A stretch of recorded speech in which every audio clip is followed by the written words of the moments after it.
भाजपा अनुसूचित जाति मोर्चा का थाना अभियान में पुलिस के साथ धक्का मुक्की।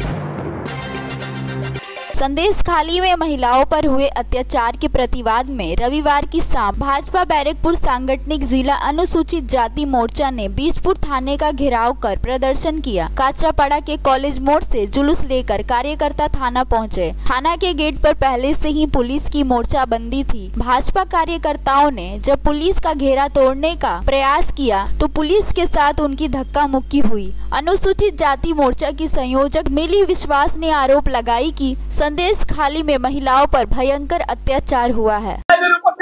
আপনারা সবাই জানেন যে সন্দেশখালীতে যে তার প্রতিবাদে সারা পশ্চিম বাংলা আজকে জ্বলছে। মানুষ এতটাই তাদের দেওয়ালে পিঠ থেকে গেছে যে আর সহ্য করা যাচ্ছে না। মুখ্যমন্ত্রী এই যে নোংরামি, এই যে নোংরা রাজনীতি, তিনি ক্ষমতায় এসেছিলেন নোংরা রাজনীতি করে, আজকেও তিনি সেই নোংরা রাজনীতি করে যাচ্ছেন। আপনারা সবাই জানেন যে কিভাবে টিএমসির নেতাদেরকে অ্যারেস্ট করা হয়েছে। তারা এত টাকার বিছানায় তাদের নারীদেরকে রেখে দিয়েছিল। তাদের কাছে নারী একদম সামান্য। মুখ্যমন্ত্রী কামদুনি ধর্ষণ কাণ্ডে তিনি বলেছিলেন 30,000 টাকা দেওয়া হবে। একটা মেয়ের ইজ্জত কি এতটাই ঠুনকো যে 30,000 টাকায় বিক্রি হয়? এখন তো তিনি আরো কমিয়ে দিয়েছেন। সন্দেশখালীর ঘটনার পরে তিনি 500 টাকা থেকে 1000 টাকা বাড়িয়েছেন। মানে আমাদের ইজ্জত এতটাই ঠুনকো, এতটাই কম দামি যে 500 টাকা 1000 টাকায় আমরা বিক্রি হতে পারি। এটাই মুখ্যমন্ত্রী বাংলার একজন নারী হয়ে নারী সমাজের কলঙ্ক।